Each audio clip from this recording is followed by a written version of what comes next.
Hello बच्चों, कैसे हो आप लोग? अच्छे होंगे बेटा। बेटा मैं आज आपके लिए लेकर के आई हूँ यूपी बोर्ड 12th क्लास के लिए हिंदी से संस्कृत खंड से चैप्टर सुभाषित रत्नानी। ठीक है बेटा, आज हम जानेंगे सुभाषित रत्नानी। ठीक है बेटा, सुभाषित रत्नानी आज हम पढ़ लेते हैं। बेटा इसमें देख लेते हैं हम पहला श्लोक।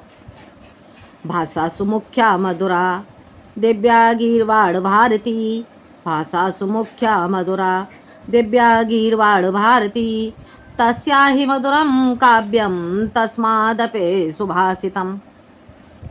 अब बेटा हम इसका अर्थ समझ लेते हैं। पहले बेटा हम इसका संदर्भ लिखेंगे। संदर्भ बेटा इसका क्या हो जाएगा? प्रस्तुत श्लोक हमारी पाठ्य पुस्तक हिंदी के संस्कृत खंड के सुभाषित रत्नानी पाठ से उद्धृत है। ठीक है बेटा, ये हो जाएगा इसका आपका संदर्भ। और प्रसंग क्या लिखेंगे इसमें? इसका प्रसंग हो जाएगा बेटा, प्रस्तुत श्लोक में देववाणी संस्कृत के बारे में बताया गया है। देववाणी संस्कृत व सुभाषित रत्नानी के बारे में बताया गया है। ठीक है बेटा, देख लेते हैं इसका अर्थ। भाषासु मुख्या मधुरा, भाषाओं में मुख्य मधुर, दिव्या गीर्वाण भारती, दिव्य गीर्वाण भारती, गीर्वाण भारती बेटा कहेंगे देववाणी संस्कृत। ठीक है, तो भाषाओं में मुख्य मधुर और दिव्य देववाणी अर्थात संस्कृत है। ठीक है बेटा, देववाणी संस्कृत है। भाषासु भाषाओं में मुख्य मधुरा मधुर दिव्या दिव्य गीर्वाण भारती देववाणी संस्कृत है। ठीक है, गीर्वाण का अर्थ हो गया गीर्वाण भारती, गीर्वाण भारती का अर्थ क्या हो जाएगा? देववाणी संस्कृत। ठीक है, देववाणी है, देववाणी किसे कहा गया है? संस्कृत भाषा को। आ गया समझ में? आगे देखते हैं। तस्या हि मधुरम काव्यम, तस्या हि मधुरम काव्यम, और उसका क्या? काव्य, काव्यम मधुरम मधुर है। और उसका जो संस्कृत देववाणी है, देववाणी संस्कृत का क्या? उसका मधुरम काव्यम, उसका काव्य मधुर है। तस्मादपि सुभाषितम, और उससे भी, तस्मादपि उससे भी मधुर, सुभाषितम उसका सुभाषित रत्नानी है, सुभाषितम है।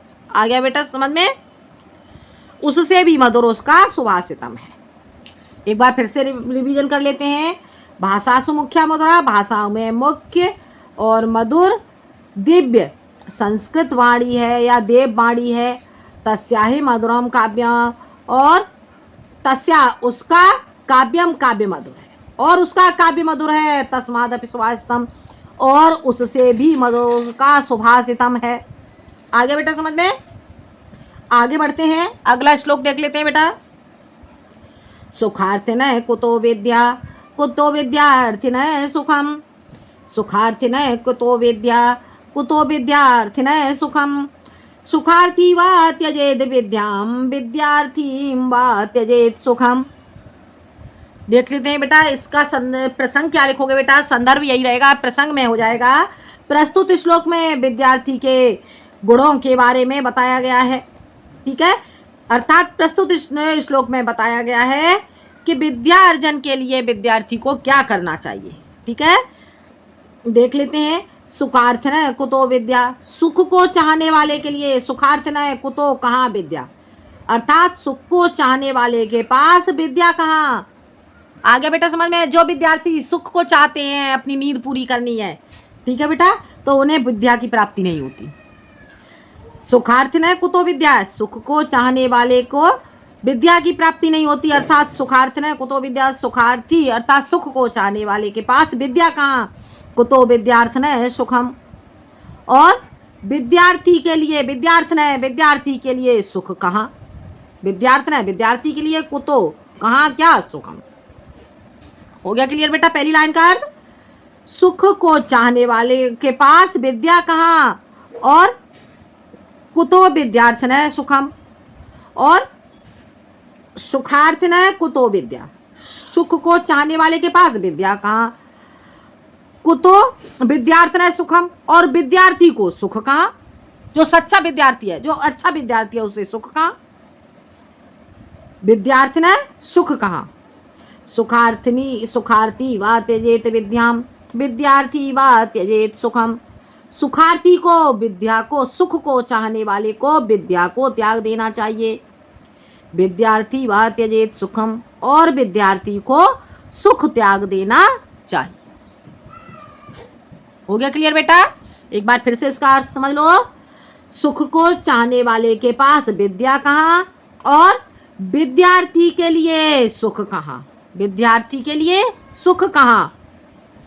और सुखार्थी वा त्यजेत विद्याम, और जो सुख को चाहने वाला है उसे विद्या को त्याग देना चाहिए।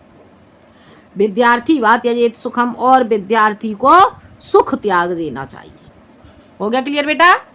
आगे बढ़ते हैं, अगला देख लेते हैं। जल बिंदु निपातेन क्रमशः पूर्यते घटे, जल बिंदु निपातेन क्रमशः पूर्यते घटे, सहेतो सर्व विद्यानां धर्मस्य च धनस्य च।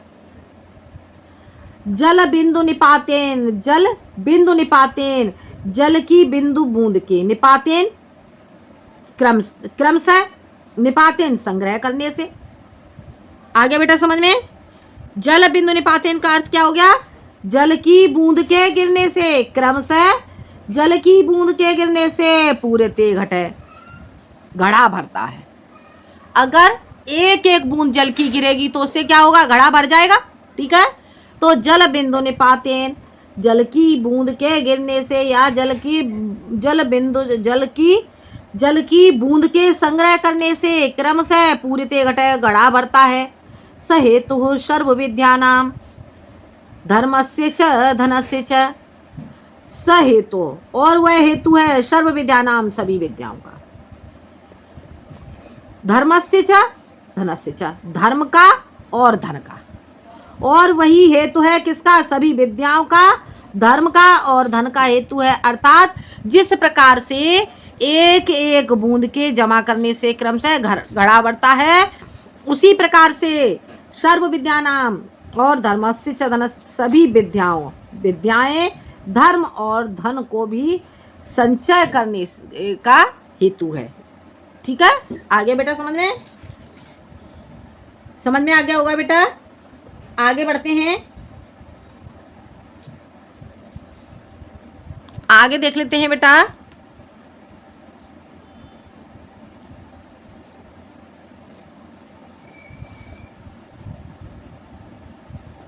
हो गया बेटा क्लियर इतना?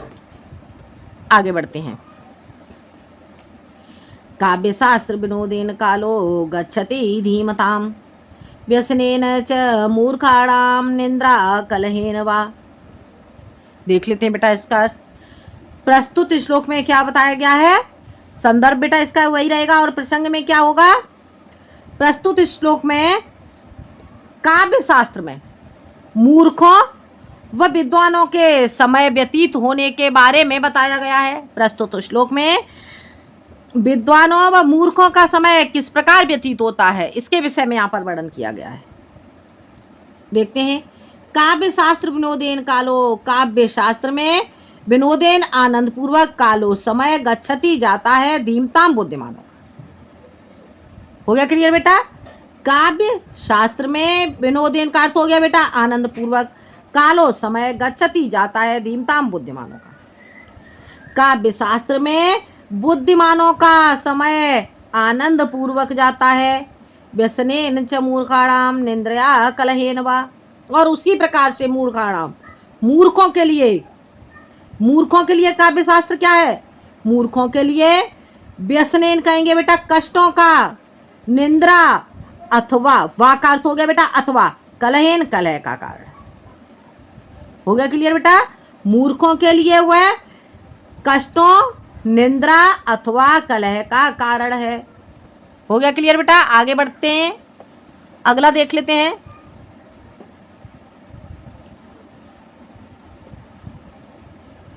न चौरहार्यम न च राजहार्यम, न चौरहार्यम न च राजहार्यम, न भ्रातृभाज्यम न च भारकारे, व्यये कृते वर्धते ये वो नित्यम विद्याधनम सर्वधन प्रधानम।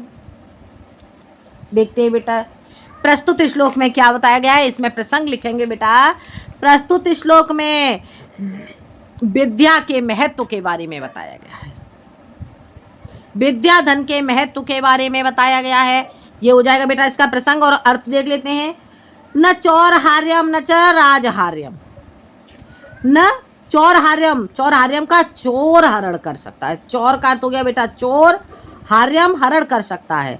न चोर हरण कर सकता है और न राजहार्य, ना तो इसे राजा बांट सकता है। हो गया क्लियर बेटा?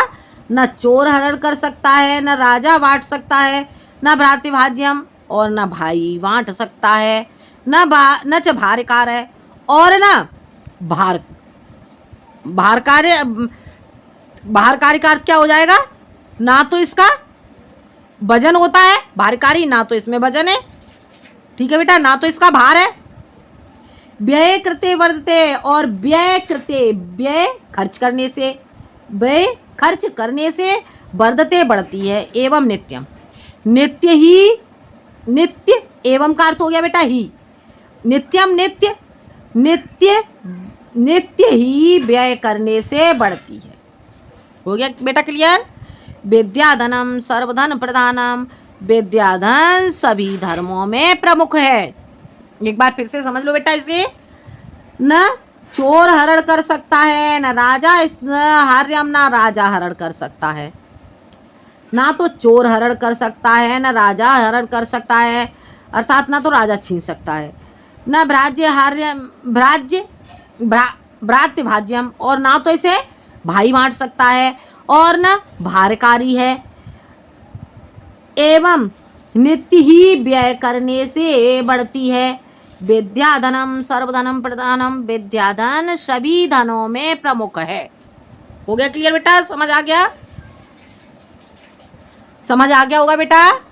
न विद्या ना तो विद्याधन को न तो चोर हरण कर सकता है, न राजा हरण कर सकता है और न भाई इसे बांट सकता है, न भारकारी है।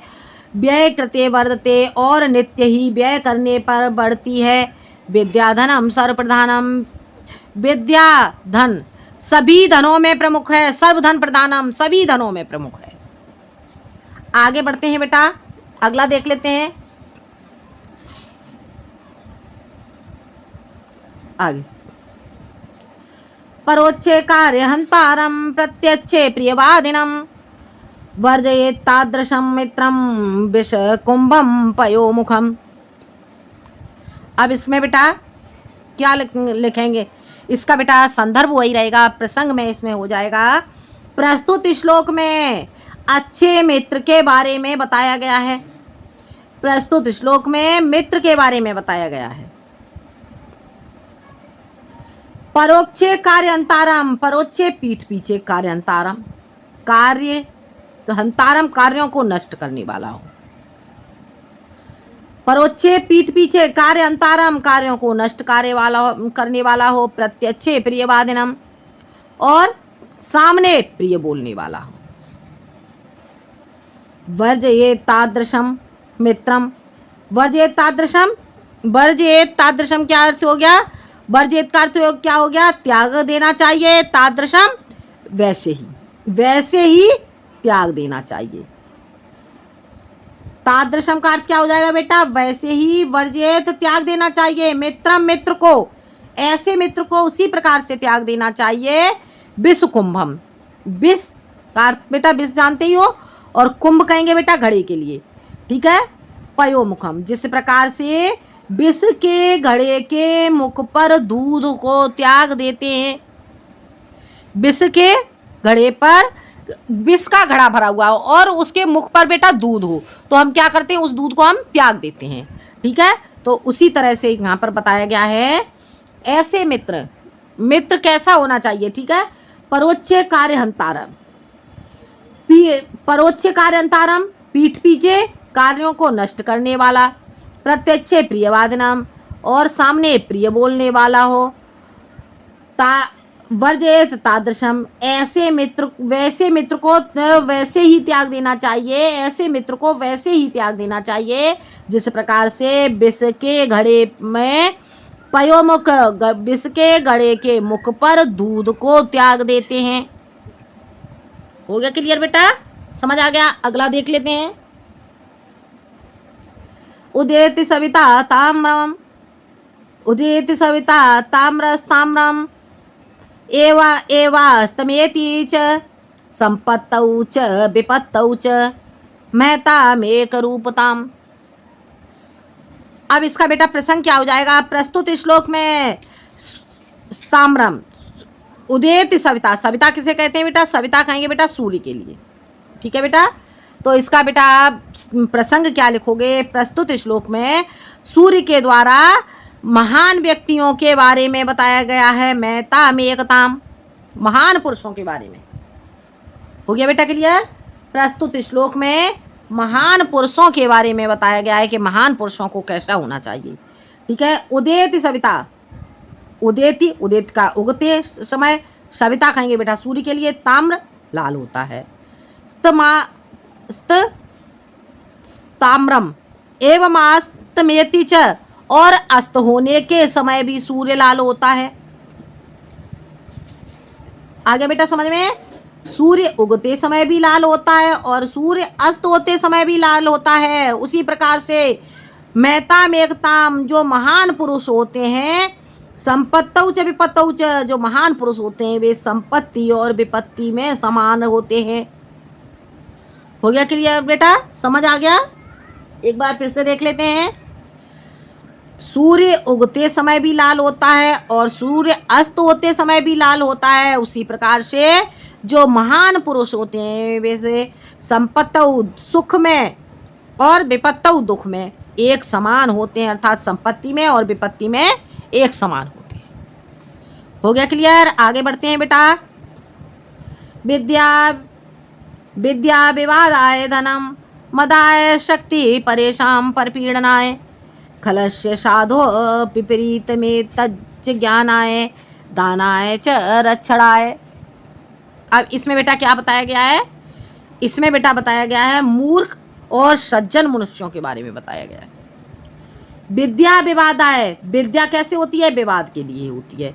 धनम मदाय, और धन मद के लिए होता है। शक्ति परेशान परपीड़नम, और शक्ति दूसरों को पीड़ित करने के लिए होती है। किसकी? खलस्य। खलस्य का अर्थ क्या हो गया बेटा? दुष्टों की। ठीक है, दुष्टों की या मूर्खों की। विद्या विवाद के लिए होती है, धन मद के लिए होता है, और शक्ति दूसरों को पीड़ित करने के लिए होती है। हो गया क्लियर? साधवो विपरीत में तज्ज ज्ञान आए, और जो साधवो, साधवो कहेंगे बेटा जो सज्जन पुरुष होते हैं। साधवों का अर्थ क्या हो गया? सज्जन। जो सज्जन पुरुष होते हैं विपरीत, वो इसके विपरीत होते हैं। में तज्ज ज्ञान आए, और उनकी विद्या किसके लिए होती है? ज्ञान के लिए होती है। और धन किसके लिए होता है? धन उनका दान आए, दान के लिए।